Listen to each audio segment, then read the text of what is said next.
नमस्कार। हिंदी विषय संबंधी व्याख्यानमाला के अंतर्गत आपका स्वागत है, अभिनंदन है। इस श्रृंखला में हम चर्चा कर रहे हैं हिंदी में रोजगार के अवसर और संभावनाएं। हम जानते हैं कि हिंदी भाषा के रूप में, साहित्य के रूप में प्रयोग अनुप्रयोग से जब जुड़ती है तो उसमें बहुत सी आजीविका की, रोजी रोटी की, कामकाज की संभावनाएं ये दिखाई देती हैं। एक लंबा इतिहास हिंदी भाषा का, हिंदी साहित्य का हमारे सामने उपलब्ध है। लगभग 1100-1200 वर्षों के इस इतिहास में हम हिंदी की साहित्यिक विकास यात्रा को देखते हैं, जिसमें विशेष रूप से 1000 साल तक कविता के लेखन और उसकी लोक स्वीकृति, इसकी विकास यात्रा हमारे सामने उपलब्ध होती है। किंतु आधुनिक युग आते ही, जैसे ही हम आधुनिक काल और आधुनिक युग की परिकल्पना करते हैं, आधुनिकता के परिप्रेक्ष्य में भाषा और साहित्य को देखते हैं, तो हम देख सकते हैं कि साहित्यकारों ने हिंदी को कविता के दायरे में तो रखा ही, साथ साथ उसे काव्येतर अन्य साहित्यिक विधाओं से भी जोड़ा।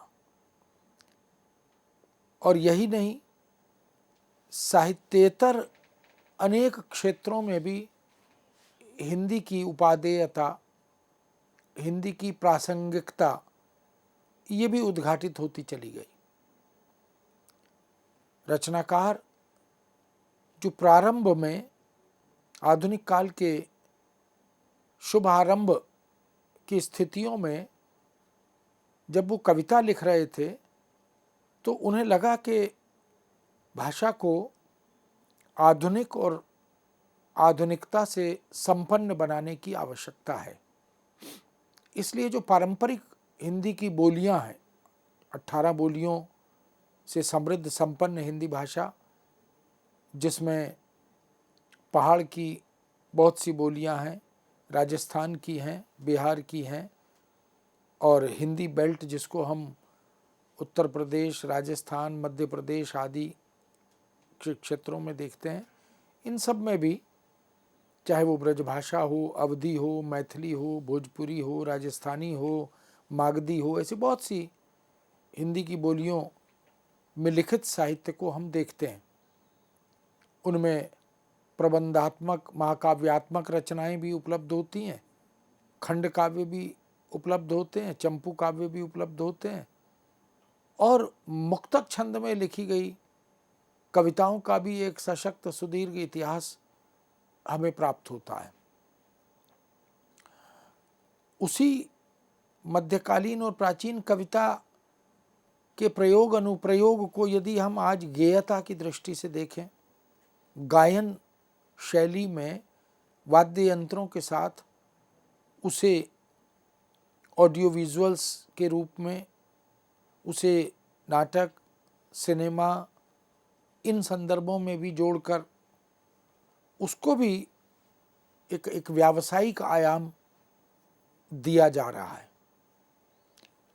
किंतु उन 18 बोलियों के बावजूद हमें ऐसा प्रतीत हुआ, ऐसा अनुभव हुआ कि हिंदी को विश्व के ज्ञान से यदि समृद्ध और संपन्न करना है, विश्व ज्ञान को आत्मसात करने के लिए सक्षम, समर्थ बनाना है, तो हमें मौलिक और अनूदित दोनों रूपों में इस पूरे ज्ञान के अंतरण के लिए, आयात करने के लिए हमें हिंदी को एक आधुनिक भाषा, खड़ी बोली से संपन्न और देवनागरी लिपि में अभिव्यक्ति का मार्ग प्रशस्त करने वाली भाषा, ऐसी भाषा के रूप में तैयार करना आवश्यक है। इसीलिए जो प्रारंभिक युग है, भारतेंदु युग, द्विवेदी युग, इस युग के रचनाकारों ने, प्रवर्तकों ने हिंदी को खड़ी बोली हिंदी के रूप में काव्य की और काव्येतर अनुशासनों की भाषा बनाने पर बल दिया। उसी का परिणाम है कि आज हम जिस हिंदी में रोजगार की, आजीविका या अवसरों की तलाश कर रहे हैं, वह हिंदी खड़ी बोली हिंदी है और जिसकी लिपि देवनागरी लिपि है। वह छायावाद तक तो ब्रजभाषा, अवधी भाषा, इनमें भी कविता का लेखन कवियों ने किया, चलती रही और साथ साथ धीरे धीरे खड़ी बोली हिंदी में भी भारतेंदु युग, द्विवेदी युग में या छायावाद और छायावादोत्तर युग में वो भाषा सक्षम, समर्थ होती चली गई, शब्द संपदा बढ़ती चली गई और अलग अलग विधाएं, जो गद्य की विधाएं हैं, वो भी हिंदी भाषा और साहित्य में आती चली गई। परिणामतः उन विधाओं के अनुवाद की दृष्टि से, मौलिक लेखन की दृष्टि से, उनके मंचन, उनके फिल्मीकरण, इन सब संदर्भों में हम देखें तो आजीविका के मार्ग उसमें खुलते चले गए। इस दृष्टि से हम देख सकते हैं कि आज हिंदी और भारतीय भाषाएं, क्योंकि वह भाषा चाहे भारतीय हो, हिंदी हो, विदेशी हो, जिसको हम सीखना चाहते हैं, जिसमें हम विशेषज्ञता अर्जित करना चाहते हैं, उसके 4 कौशल जिनकी चर्चा हमने पहले की, पढ़ना, लिखना, बोलना, सुनना, इन चारों कौशलों में जब तक हम अधिकार अर्जित नहीं करते, सिद्धस्थ नहीं हो जाते, इन चारों कौशलों के अर्जन के प्रति अभिरुचि और अध्ययन की सतत आवश्यकता इसको अनुभव नहीं करते, तब तक हम रोजगार के अवसरों की ओर उतने अधिकार से नहीं बढ़ पाते। तो आवश्यकता इस बात की है कि इन चारों कौशलों में अधिकार अर्जित करें और सतत अध्ययन करते हुए, पठनीयता के साथ, प्रयोग अनुप्रयोग के साथ और शुद्ध तथा मानक रूप को आत्मसात करने के साथ जब हम आगे बढ़ते हैं तो रोजगार की संभावनाएं बड़ी पुख्ता हो जाती हैं, सशक्त हो जाती हैं। इसलिए हम शिक्षा के क्षेत्र में, चाहे विद्यालयी शिक्षा हो, महाविद्यालयी शिक्षा हो, विश्वविद्यालयी शिक्षा हो या शिक्षा से इतर क्षेत्रों में जाएं, हम दूरस्थ शिक्षा हो, प्रौढ़ शिक्षा हो, इन सब की बात करें, तकनीकी शिक्षा हो, विज्ञान के क्षेत्र में मशीन से जुड़कर भाषा की शिक्षा हो, इन सब के संदर्भों में यदि हम विचार करते हैं तो आज हिंदी और भारतीय भाषाओं के शिक्षण क्षेत्र में देश विदेश की भाषाओं ने अनुवाद के माध्यम से क्रांति पैदा की है।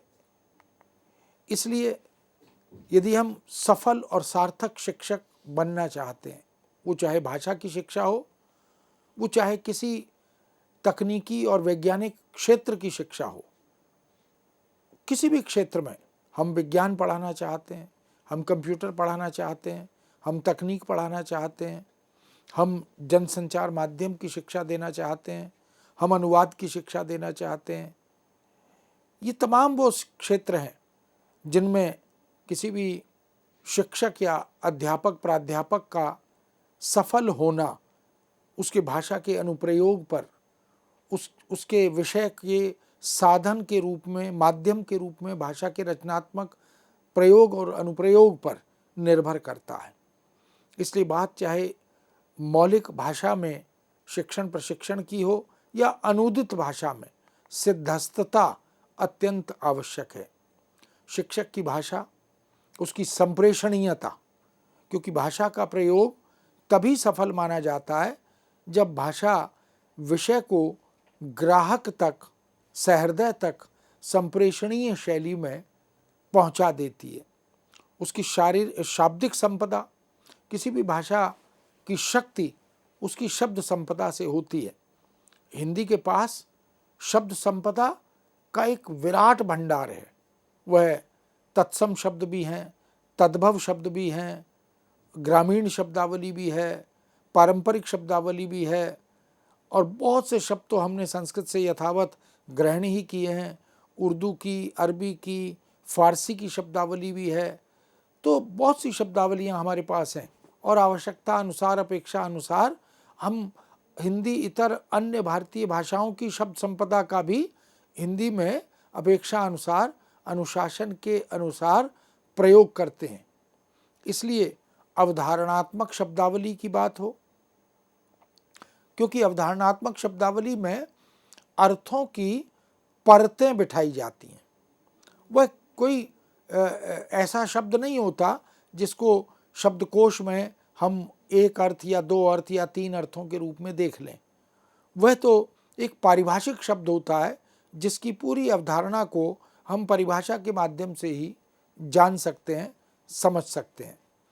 इसलिए अवधारणात्मक शब्दावली की समझ हो, अलग अलग अनुशासनों में उसके प्रयोग अनुप्रयोग की विशेषज्ञता हो, इनको अर्जित करने की कला अनुवाद से ही सशक्त हो पाती है। क्योंकि जिस अवधारणात्मक हिंदी शब्दावली की या भारतीय भाषाओं में निर्मित की जा रही अवधारणात्मक शब्दावली की चर्चा हम करते हैं, वो वास्तव में अंग्रेजी के माध्यम से हिंदी में नवसृजित अवधारणात्मक शब्दों के निर्माण से करते हैं। इसलिए अनुवाद एक कला भी है, एक विज्ञान भी है, शिल्प भी है और अपेक्षा अनुसार एक शास्त्र भी है। क्योंकि शास्त्र अनुशासन की विधा है, क्षेत्र है। इसलिए शास्त्र में कुछ भी हो, चाहे वो नृत्य हो, शास्त्रीय नृत्य हो, शास्त्रीय गायन हो, शास्त्रीय संगीत हो, उन सब में एक अनुशासन, एक डिसिप्लिन ये चाहिए होता है।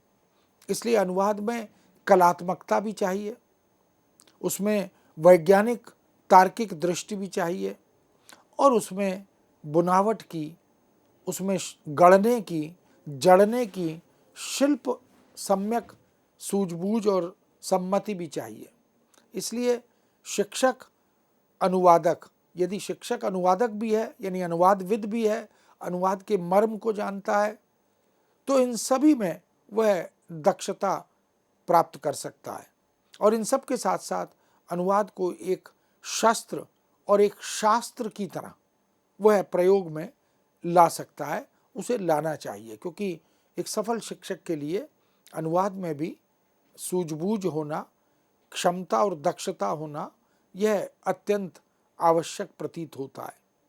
इसीलिए वह एक प्रभावी शिक्षक बन पाता है, इसीलिए वह एक लोकप्रिय और स्थापित शिक्षक बन पाता है।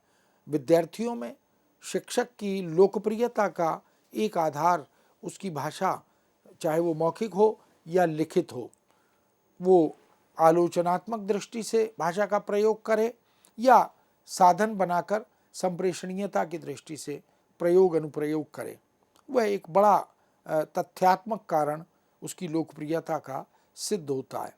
अनुवाद कला में निपुण शिक्षक एक से अधिक भाषाओं में अधिकारी होते हैं और उसका उन्हें भरपूर लाभ मिलता भी है। साहित्य शिक्षण हो या भाषा शिक्षण, भाषा विज्ञान शिक्षण हो या पत्रकारिता और मास मीडिया का शिक्षण, अनुवाद अनुशासन का शिक्षण हो या रेडियो लेखन की शिक्षा हो, सृजनात्मक लेखन की शिक्षा हो या अन्य अनुशासनों की। निश्चित रूप से हम जानते हैं कि साहित्य में भी जब हम शिक्षण की दिशाओं पर प्रकाश डालते हैं तो काव्य शिक्षण, गद्य शिक्षण, साहित्येतर जो आयाम हैं उनके शिक्षण पर भी हम विचार करते हैं। गद्य की अनेक विधाएं हैं, कविता के अनेक रूप हैं, वो प्रबंध काव्य मुक्तक काव्य भी हो सकता है, वो खंड काव्य भी हो सकता है, वो चंपू काव्य भी हो सकता है, वो ऐतिहासिक रचना आदृत काव्य भी हो सकता है। तमाम तरह के ऐसे पक्ष उसके साथ जुड़ते हैं। और भाषा शिक्षण में हमें लिपि का शिक्षण, वर्तनी का शिक्षण, भाषा का शिक्षण, व्याकरण का शिक्षण, इन सब बातों पर मशीन से जोड़कर भाषा के प्रयोग अनुप्रयोग का शिक्षण, और भाषा विज्ञान के शिक्षण की बात हो तो भाषा तो अपने आप में एक वैज्ञानिक स्थिति उसकी जो है वो उसको रेखांकित करना, ये भाषा विज्ञान के अंतर्गत सिखाया जाता है। ऐसे ही मास मीडिया में या पत्रकारिता में, प्रिंट मीडिया हो, इलेक्ट्रॉनिक मीडिया हो, उसके विभिन्न क्षेत्र हों, आयाम हों, भाषागत वैविध्य हो, क्योंकि पत्रकारिता में, प्रिंट मीडिया, इलेक्ट्रॉनिक मीडिया में चाहे धारावाहिक हों, विज्ञापन हों या सिनेमाई सामग्री हो, इन सब में हम देख सकते हैं कि बाज़ार की भाषा अलग भाषा है, खेल की भाषा अलग भाषा है, ऐसे ही जो साहित्य और संस्कृति की भाषा है वो अलग भाषा है, अपराध समाचारों की भाषा नितांत भिन्न प्रकार की शब्दावली से संपन्न और समृद्ध भाषा है, एडिटोरियल संपादकीय की भाषा वो नितांत भिन्न तरह की भाषा है। तो मीडिया हो या पत्रकारिता, न्यू मीडिया हो या सोशल मीडिया, सब में हम देख सकते हैं कि ये परिवर्तन आ रहा है। अनुवाद अनुशासन का, यानी अनुवाद अपने आप में एक सब्जेक्ट, एक विषय, टीचिंग का, शोध का विषय बनकर जब आता है तो उसका शिक्षण भी विधिवत, चाहे वो सर्टिफिकेट हो, डिप्लोमा हो, डिग्री हो या रिसर्च की उपाधि हो, उन सब में, रेडियो लेखन की शिक्षा हो या सृजनात्मक लेखन, सृजनात्मक लेखन में काव्य लेखन कैसे किया जाए, नाट्य लेखन कैसे किया जाए, उपन्यास कहानी कैसे बनाई जाए, कैसे लिखी जाए, और पटकथा कैसे लिखी जाए, रेडियो के लिए, टेलीविज़न के लिए, सिनेमाई जो पांडुलिपि या स्क्रिप्ट होती है उसके लिए कैसे काम किया जाए, सभी में शिक्षक और प्रशिक्षक की अनुवाद कला, यह अगर आधिकारिक है और इनमें वो अधिकारी है तो निश्चित रूप से वो अपने आप को एक बेहतर शिक्षक के रूप में प्रस्तुत कर सकता है। यदि हिंदी को द्वितीय भाषा के रूप में पढ़ाना हो, Hindi as a second language, या हिंदी को विदेशी भाषा के रूप में पढ़ाया जाना हो, Hindi as a foreign language, तो उसे हिंदी इतर भाषा भाषी भारतीयों के लिए, विदेशियों के लिए पढ़ाने की अपनी एक तकनीक है, अपनी एक शैली है, उसको भी हम रोज़गार की दृष्टि से महत्वपूर्ण मानते हैं। इसलिए बिना अनुवाद कला की सिद्धस्तता के ये सब संभव नहीं हो पाता।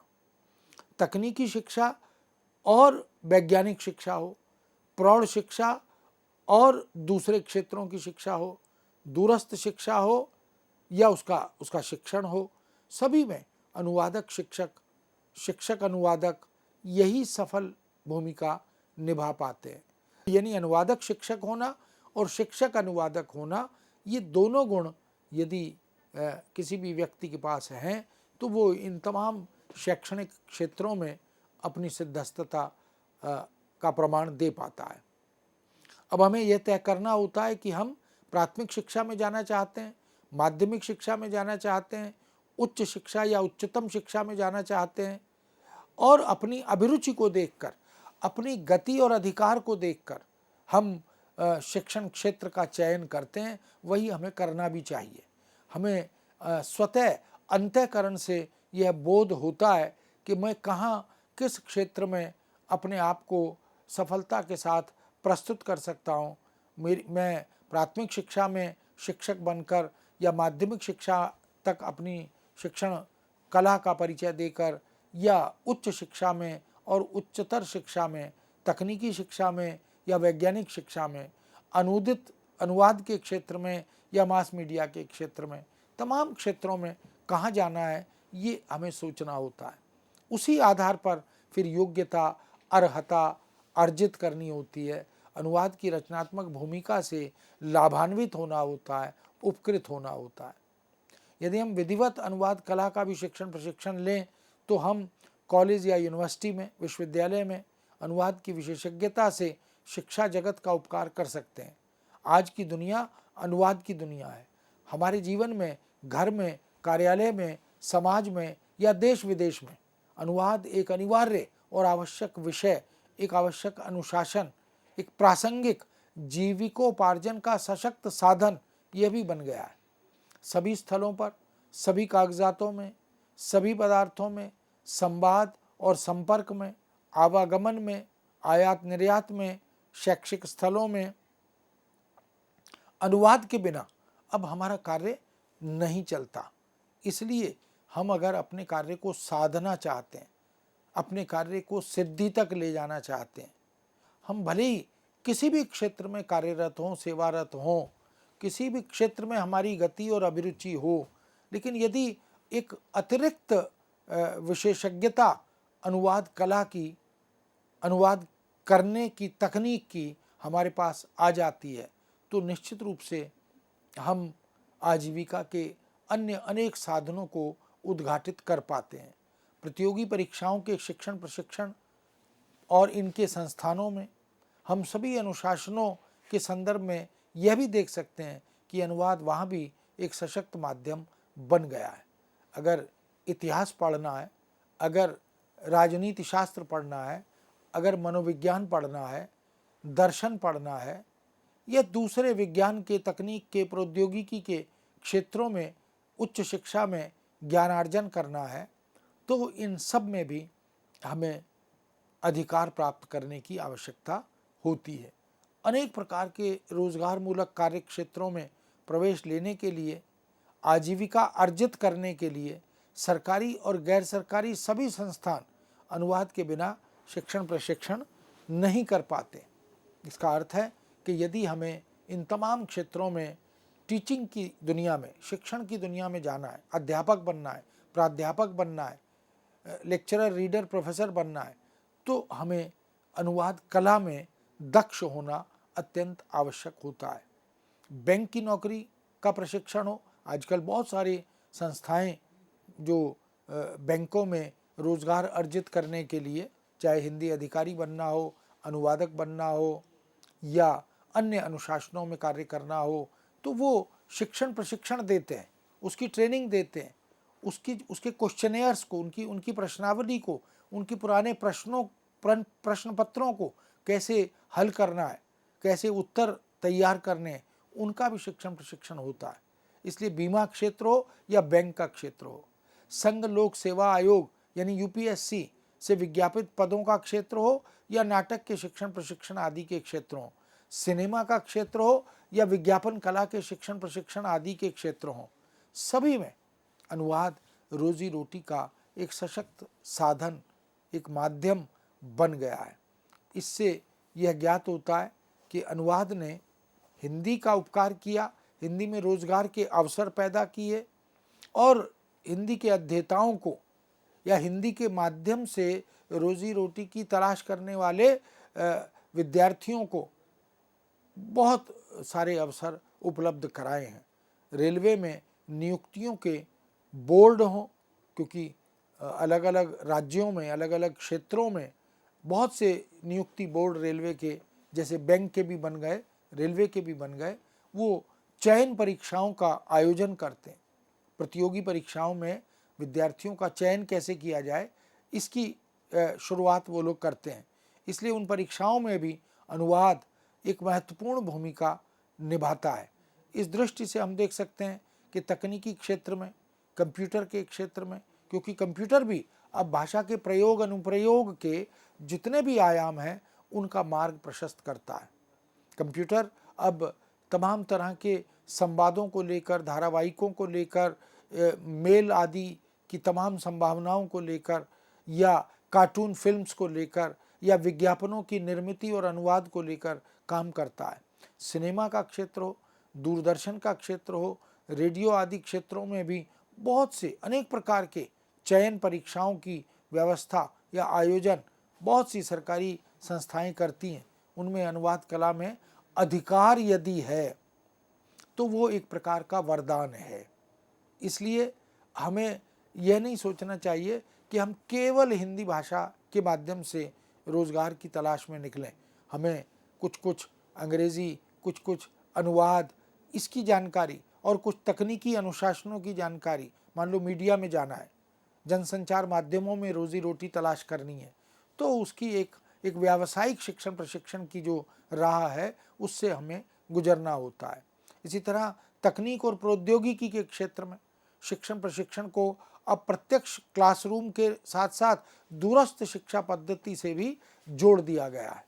ऑनलाइन शिक्षण प्रणाली ने भी ऐसे बहुत से शैक्षणिक साधनों संसाधनों से हिंदी को या हिंदी के अनुशासनों को जोड़ दिया है। ये एक महत्वपूर्ण उपलब्धि और संभावना दिखाई देती है। इसलिए मित्रों, रोजगार और आजीविका के बहुत से क्षेत्र, बहुत से आयाम हैं। शिक्षण प्रशिक्षण और अनुवाद के कारण सुगम और सहज वो बन गए हैं। बच्चे, विद्यार्थी वहाँ जा रहे हैं।